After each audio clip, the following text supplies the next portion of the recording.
আমার ভাই উসমান হাদি সে যদি ইনকিলাব মঞ্চের হইয়া টার্গেটে পড়তে পারে, তাকে যদি এইভাবে গুপ্ত হত্যা করতে পারে, তাইলে এই জালেমরা কি আমাদেরকে টার্গেট করবে না? পৃথিবীর ইতিহাস সাক্ষী, কসম করে বলি ইতিহাস সাক্ষী, যত জালেমরা খুন গুম নির্যাতন নিপীড়ন করে ক্ষমতা আসবার দুঃসাহস করেছে, ব্যর্থ হয়েছে। এক হাদি চলে গেছে, এক হাদি চলে যাবে, এক রফিকুল ইসলাম মাদারীরা চলে যাবে। ইনশাআল্লাহ হিন্দুত্ববাদী ভারত এবং আওয়ামী লীগ বিরোধী এদেশের 18 কোটি মুসলমান তৈরি হবে। দিনে দুপুরে জুমার নামাজ পড়ে একটা লোক ঢাকা শহরের মেন রাস্তায় যদি শুট করতে পারে, তাহলে আমরা সারা দেশে যেভাবে ঘুরি অলি গলিতে চিপায় চাপায় জঙ্গল দিয়া কত জায়গা দিয়া গাড়ি নিয়ে যেতে হয়, এই দিনের কথা তো উম্মতের কাছে পৌঁছাইতে হবে। সেই চিন্তা করে পরোয়া না করে আমার মা কালকের আগের দিনও বলতেছে, বাবা আর ওয়াজ মাহফিল দরকার নাই, বাবা আর ওয়াজ করা লাগবে না। আমার আহলিয়া আমার ওয়াইফ বলতেছে, আর মাহফিলে যাওয়ার আপনার দরকার নাই, এই বছরে সব মাহফিল ক্যান্সেল করে দেন।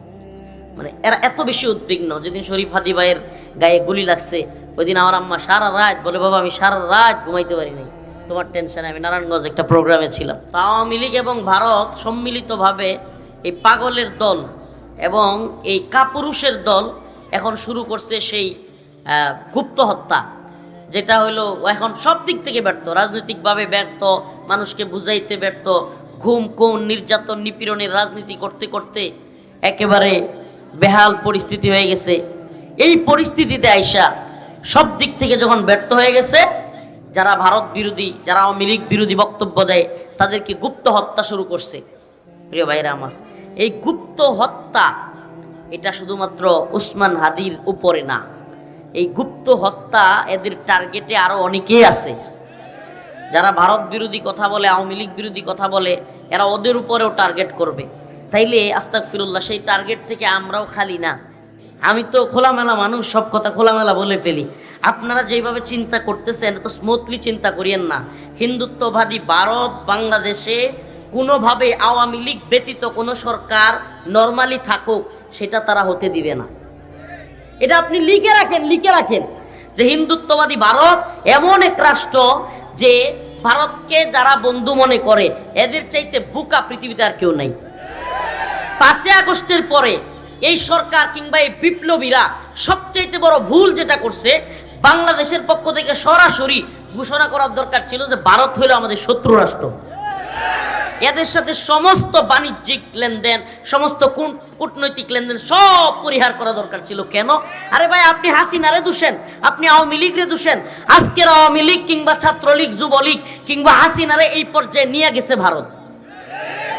ভারত এই পর্যায়ে নিয়ে গেছে। ভারতে গোলামিটা আওয়ামী লীগকে দিয়ে করাইছে। এখন গোলামি করাইতে করাইতে 17 বছর ভারত এত কিছু পাইছে আওয়ামী লীগরে দিয়ে, হাসিনারে দিয়া। ট্রানজিট পাইছে, বন্দর পাইছে, আম পাইছে, ইলিশ পাইছে, এরপরে অনেক কিছু। হাসিনা নিজে তো বলছে যে আমি ভারতকে এত কিছু দিছি যে ভারত জীবনেও তা মানে অস্বীকার করতে পারবে না, মানে ভারত আজীবন মনে রাখবে এত কিছু দিছি। তাইলে এখন 17 বছর তাদের সাজানো পুতুল, ওই যে মোমেন আব্দুল শয়তান একটা আছে না, নাম দিয়েছিল আব্দুল মোমেন, পররাষ্ট্রমন্ত্রী। আমি এটা ডাকি আব্দুল শয়তান, এটা আবার আব্দুল মুমিন হয় কেমনে, আল্লাহর বান্দা হয় কেমনে? এটা তো শয়তানের বান্দা। তো এই শয়তান বলছিল না যে আমাদের সম্পর্ক স্বামী স্ত্রীর সম্পর্ক।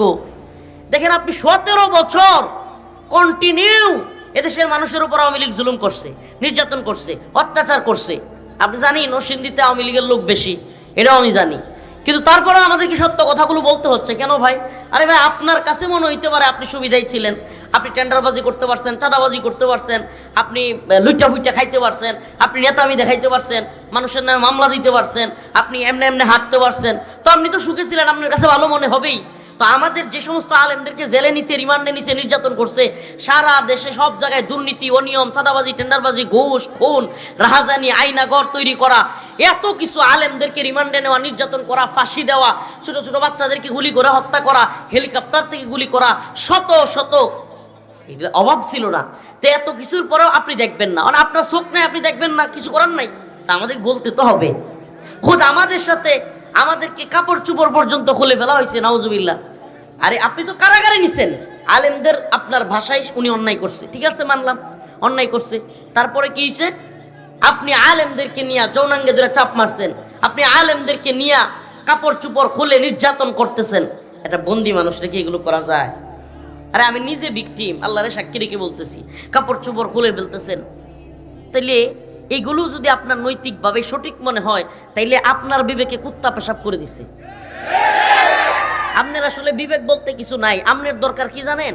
আপনি সাদাবাজি কইরাও এলাকার মধ্যে সবচেয়ে বড় বাড়িটা করছিলেন তো, এরপরে আপনি একটু ভালোই আসছিলেন, আপনার গাড়ি বাড়ি সব চলতেছিল, 2 হাতে টাকা খরচ করতেছিলেন, এলাকার মধ্যে আপনার প্রভাব ছিল। এখন আপনি নিজের সুবিধার কারণে আপনি ওই জালেমদেরকে চান, এছাড়া আর কিছুই না। কিন্তু নৈতিকভাবে কোনো ব্যক্তি ওই জালেমদেরকে চাইতে পারে? তাইলে এবার আসেন, এত কিছু করার পরে যারা আমাদেরকে থামাইতে পারে নাই, আমাদেরকে হাদিয়া তুফা, এরপরে হুজুর কি ক্ষতি টতি হইতেছে, হ্যাঁ প্রোগ্রাম করতে পারেন নাই, আমাকে ডিরেক্ট বলছে, আমি নামও বলতে পারবো, এনএসআই এর তৎকালীন গোয়েন্দা সংস্থার একজন বড় কর্মকর্তা ডিরেক্ট বলছে, হুজুর আমরা কিছু আপনাকে ক্ষতিপূরণ দিতে চাই, আমরা কিছু আর্থিকভাবে করতে চাই। লোভ লালসা অনেক দেখাইছে আমাদেরকে, হ্যাঁ তো পারে নাই। এরপরে জুলুম করছে, নির্যাতন করছে, আলহামদুলিল্লাহ এরপরে আমরা জবান বন্ধ রাখি নাই। এখন যখন জালেমরা সব দিকে ব্যর্থ পালাইয়া যাইতে বাধ্য হইছে, সাদের সংসার, ওই যে কইছিল স্বামী স্ত্রীর সম্পর্ক, সংসারও কিছু ভাঙ্গিয়া অবৈধ সম্পর্কের অবৈধ যেই বউ আসিল এটা দিছি মিল্লা মাইরা, যা তোর স্বামীর কাছে চইলা যা। তো যখন এই পরিস্থিতি, এখন শুরু করছে গুপ্ত হত্যা, নাউজুবিল্লাহ। কি শুরু করছে এখন? গুপ্ত হত্যা। মানে আমি আবারও বলছি, গুপ্ত হত্যা কারা করে জানেন? পিছন থেকে ছুরি কারা মারে জানেন? পিছন থেকে গুলি কারা করে জানেন? যারা সব দিক থেকে ব্যর্থ হইয়া মাথা আউলাইয়া যায়, দেউলিয়া হয়ে যায়, আর কোনো পথ পায় না। তখন চিন্তা করে যেই লোকগুলো আমাদের বিরুদ্ধে কথা কয়, কোনোভাবে থামাইতে পারি নাই, এদেরকে আমরা মাইরা ফেলবো, এদেরকে সরাইয়া দিলেই আমরা আবার ক্ষমতায় চলে আসতে পারবো। আমি বলি এরা বুকার স্বর্গে বাস করে।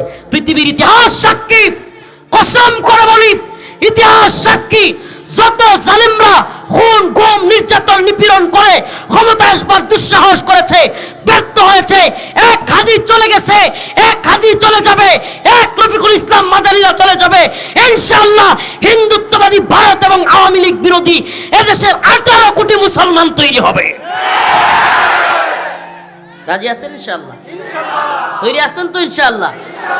এরা মনে করছে 2-4 জনের মাইরা ফেললে ঠুসঠাস কইরা তাইলে আবার মনে হয় গদিতে আইসা বইরা পড়বো, আর সবাই বলবে আপা আপনি ভালো আছেন আপা, কেমনে আসলেন আপা? শয়তানের দল, আল্লাহ ক্ষমা করুক, বলেন আমিন। আপনাদেরকে আগে তওবা করতে হবে, আগে জাতির সামনে উন্মুক্তভাবে স্বীকার করতে হবে আমরা বড় অপরাধী ছিলাম, আমাদের ভুল হয়েছে। এভাবে ছাত্রদের উপর গুলি করা আমাদের ঠিক হয় নাই, এরা আমাদের সন্তান ছিল। আলেমদেরকে জেলে নেওয়া আমাদের ঠিক হয় নাই, এরা আমাদের দেশের স্বনামধন্য উলামায়ে কেরাম ছিল। এদেশের বড় বড় আলেমদেরকে জেলে নেওয়াতে আমাদের ভুল হয়েছে। প্রত্যেকটা বিষয়ে আগে অনুশোচনা করেন, প্রত্যেকটা বিষয়ে আগে ক্ষমা চান, তারপরে বাংলার জনগণ চিন্তা করবে আপনাদেরকে রাজনীতির সুবিধা, রাজনৈতিক সুযোগ দেওয়া যায় কি যায় না। হে বাঙালি জাতি, এত দ্রুত যদি আপনারা বলে যান আলেমদের সাথে এত নির্যাতন, এত নিপীড়ন, আরে ভাই আমাদের ভুল থাকতে পারে, আলেম ওলা আমাদের কি থাকতে পারে, ভুল। মানুষ তো ভুলের উঠবে না, কিন্তু আমি আপনাকে একটা প্রশ্ন করি, আমাদের বক্তব্যের কারণে, আমাদের একটু ভুলের কারণে এইভাবে বছরকে বছর আলেমদেরকে রিমান্ডে নেওয়া, জেলে নেওয়ার আপনি পক্ষে? এটা কি চলতে পারে? এই জুলুমটা হয় নাই আমাদের এখানে? বলেন হয় নাই? হ্যাঁ নরসিংদীর মুসলমান, আপনাদের এই নরসিংদীতে বিগত সরকারের সময় কোনো প্রোগ্রামে আসতে পারি নাই। এসপি সরাসরি বলছে আমি যতদিন নরসিংদীর এসপি আছি ততদিন মাদানী সাহেব নরসিংদীতে আসতে পারবে না। গোড়ার ডিম তুই কোথায়? শয়তানের দল পালাইছে এখন। আল্লাহ তাআলা এদেরকে হেদায়েত দান করুক, হেদায়েত কপালে না থাকলে ধ্বংস করে দেয়। চিন্তা করেন আবার যদি সেই দিনে ফিরে যেতে না চান, একটু বিবেকটা কাটান। এই প্রোগ্রাম হবে ইসলামিক মাহফিল, কোরআনের মাহফিল। এখানে হুজুররা কি বলবে, আপনার যদি ভালো না লাগে আপনি না মানবেন, এড়িয়ে যাবেন। যে কথাটা আপনার ভালো লাগবে না, সব কথা কি সবার ভালো লাগে? বলেন না। আমার সব কথা কিংবা আপনার সব কথা সকলের কি ভালো লাগবে? ভিন্ন মত থাকবে, ভিন্ন পথ থাকবে, আপনি কথা বলতে দেন। ওমা মাহফিল করতে হইলে ওসির পারমিশন, এসপির পারমিশন, ইউনুর পারমিশন, 10 দিন যাও, লোকাল নেতা, ওই যে সাপড়ি কতটি আছে না লঙ্গিসিরা, এগুলা কয় কি হ্যাঁ আমার নেত্রীর বিরুদ্ধে কয় দিতাম না। ওরে বাবা, সাপড়ি চিনেন? সাপড়ি নেতা লঙ্গিসিরা এরা পর্যন্ত বলতো আমার নেত্রীর বিরুদ্ধে কয় আমি দিব না। এখন কই, কোথায় নেতৃত্ব? এই জন্য বলি জালিমগিরি করিয়েন না। আপনারা আল্লাহ অবস্থান দিছে, ক্ষমতা দিছে, জুলুম করিয়েন না। আজকেও একজনকে বলতেছিলাম ক্ষমতাসীন, ভালো অবস্থানে প্রশাসনের, বলছি যে ভাই আপনারা ভালো মতো চলেন, ক্ষমতার অপব্যবহার করিয়েন না, মানুষ ভালোবাসবে। ক্ষমতার অপব্যবহার করিয়েন না, ক্ষমতা চিরস্থায়ী না। একমাত্র চিরস্থায়ী ক্ষমতার একচ্ছত্র মালিক কে? বলেন না কে? তাবারাকাল্লাযী বিয়াদিহিল মুলক ওয়া হুয়া আলা কুল্লি শাইইন কাদির। সমস্ত মুলুকের একচ্ছত্র মালিকানা কার? এছাড়া আর কেউ কি স্থায়ী মালিক আছে? সব অস্থায়ী। আপনি যে জমিটা বসবাস করেন, বাড়িটা বানছেন, এই জমি আগে কারা ছিল? কইবেন আমার আব্বার। আপনার আব্বার আগে কার ছিল? দাদার। আপনার দাদার এনে খোঁজ খবর লইবেন, দেখবেন যে আপনার দাদার বাপের ওই জমি ছিল না আরেকজনের, এরপর আরেকজনের খোঁজ খবর লইবেন আরেকজনের। এই জমিগুলো এভাবে খুঁজতে খুঁজতে দেখবেন আরে কি সর্বনাশ, এমুক থেকে তমুক থেকে। আপনি যখন মালিকানায় আছেন না, ওইটাও কিছুদিন পরে আপনার থাকবে না, হয় আপনার ছেলের হবে, নাইলে আপনার ছেলে বিক্রি করে দিবে বা নিজেই বিক্রি করে দিবেন। এই তো দুনিয়া। তাইলে নিজের বসত বাড়ি এটাই স্থায়ী না, নিজের মালিকানা স্থায়ী না, তাইলে এই দুনিয়ায় মানুষের উপর ক্ষমতার জুলুম করে কোনো লাভ আছে? লাভ আছে? যেই মানুষটা আপনার পাশের বাড়ির, আপনি মারা গেলে জানাজায় আসবে, আপনি মারা গেলে কাফন দাফন করবে, আপনি মারা গেলে লাশটা কাটিয়াটা ধরবে, আপনি মারা গেলে কবর খুঁজবে, আপনি মারা গেলে সবার আগে দৌড়াইয়া মানুষকে কান্না করবে, সবাই আসবে, এই মানুষগুলোকে আপনি রাজনৈতিক ভিন্নতার কারণে তার উপরে জুলুম করেন, তারে মামলা দেন, তার উপরে নির্যাতন নিপীড়ন করেন, আপনি তার দিকে বিভিন্ন রকম হিংসাত্মক আচরণ করেন, আপনি জালিম না তো জালিম কি? জুলুম করবেন না, কেউ না, জুলুম করবেন না কখনো না। এমনকি যেই সমস্ত জালেমরা আমাদের উপর জুলুম করছে, আমরা তাদের উপরও জুলুম চাই না, ইনসাফ চাই। কি চাই? আমরা জুলুম চাই না, ইনসাফ চাই। ইনসাফ কি? যে যতটুকু অপরাধ করেছে তার সাথে আপনার ততটুকু করুন। আপনার হাত ভাঙছিল, আপনি হাত ভাঙার জন্য তার বিরুদ্ধে ব্যবস্থা নেন। আপনার যতটুকু করছে আপনি ততটুকুর ব্যবস্থা নেন, জুলুম করিয়েন না। যদি সুযোগ বুঝে আমরাও জুলুম করি, আল্লাহ পাক আবারও আমাদের উপরও কি করবে? জুলুম চাপায়া। আমরা জুলুমের পক্ষে না, আমরা ইনসাফের পক্ষে। এই জন্য আবারও বলছি, যারা কিনা ওই পতিত লেডি ফেরাউন হাসিনার দলের লোক আছেন, তাদেরকে বলি ভাই একটু চিন্তাটা বিবেক দিয়ে কইরেন, যে এইভাবে ক্ষমতার জন্য যদি গুলি করা শুরু করে, এইভাবে ক্ষমতার জন্য যদি আলেমুলা আমাদেরকে জেলে নেয়, রিমান্ডে নেয়, নির্যাতন করে, এইভাবে ক্ষমতার জন্য যদি জানাজা তাইকে মানুষকে ধরে নিয়ে আসে, এইভাবে ক্ষমতার জন্য যদি আলেমুলা মারে বেরি পরায়, রশি লাগায়, হেলমেট পরায়, এইভাবে ডান্ডা বেরি পইরা টাইনা হিসড়ে নিয়ে যায়, আর এগুলোকেও যদি আপনি সমর্থন করেন, আবারও বলছি আপনার বিবেকে পছন্দ হচ্ছে। আল্লাহ আমাদেরকে বোঝার তৌফিক দান করুন। যাই হোক, ওই লাইনে আমার কথা ছিল না। সূরাতুল মুমিনুনের যে আয়াত তিলাওয়াত করেছি ওদিকে এই আলোচনা নিয়ে যেতে চাই। আল্লাহ তাআলা বলেন, قد أفلح المؤمنون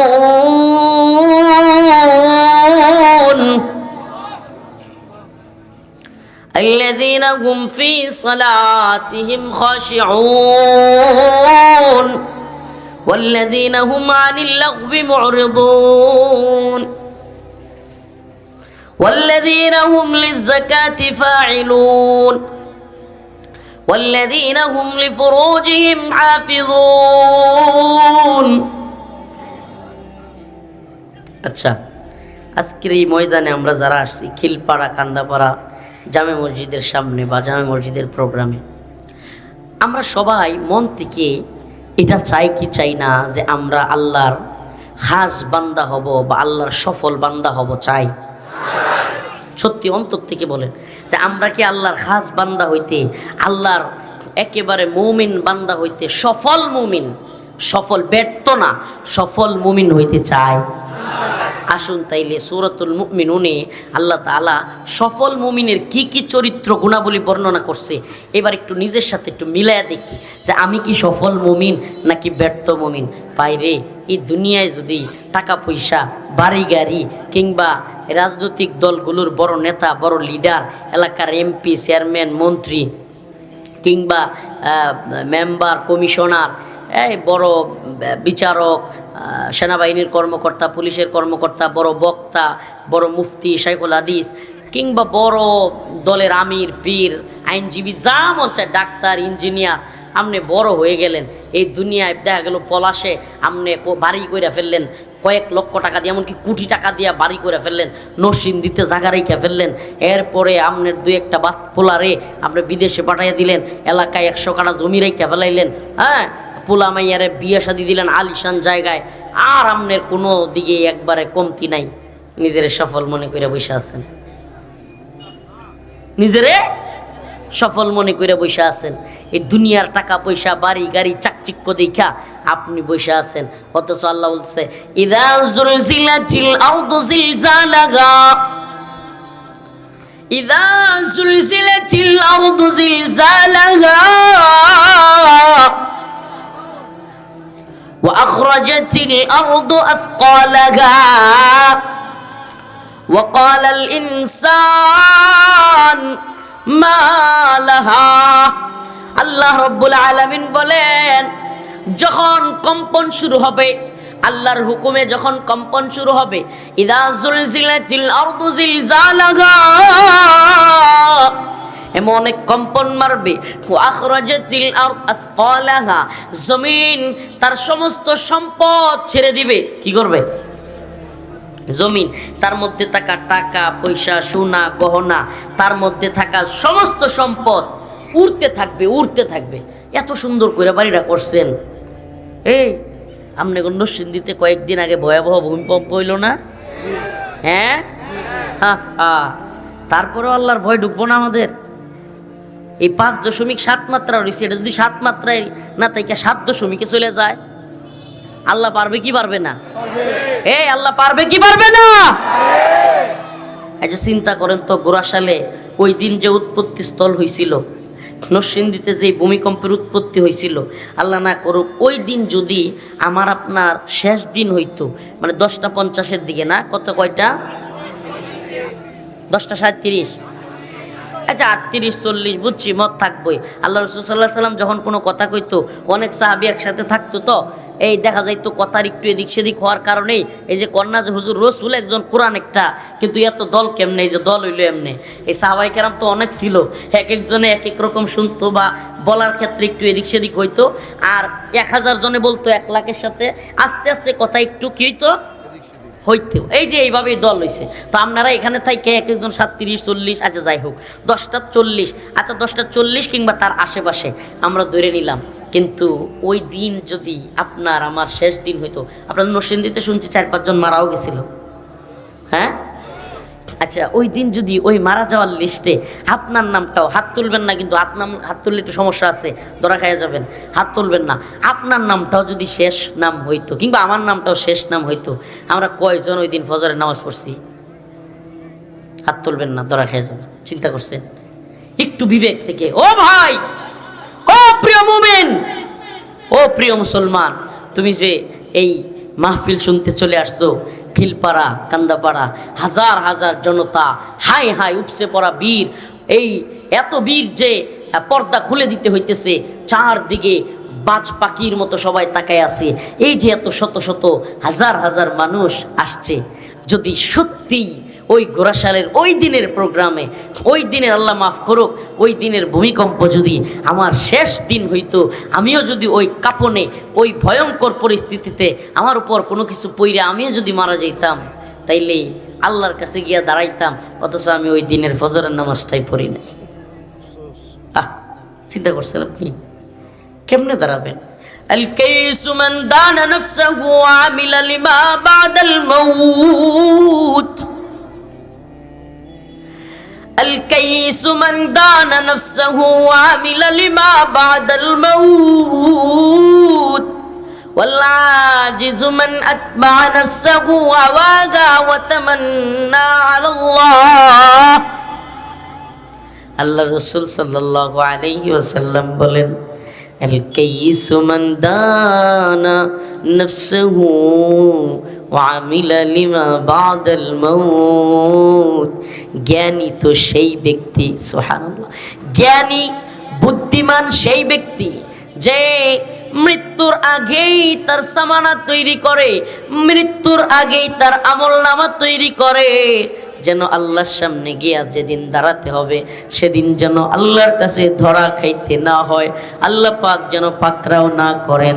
এই জন্য সে মৃত্যুর পূর্বেই তার আমলনামা তৈরি করে।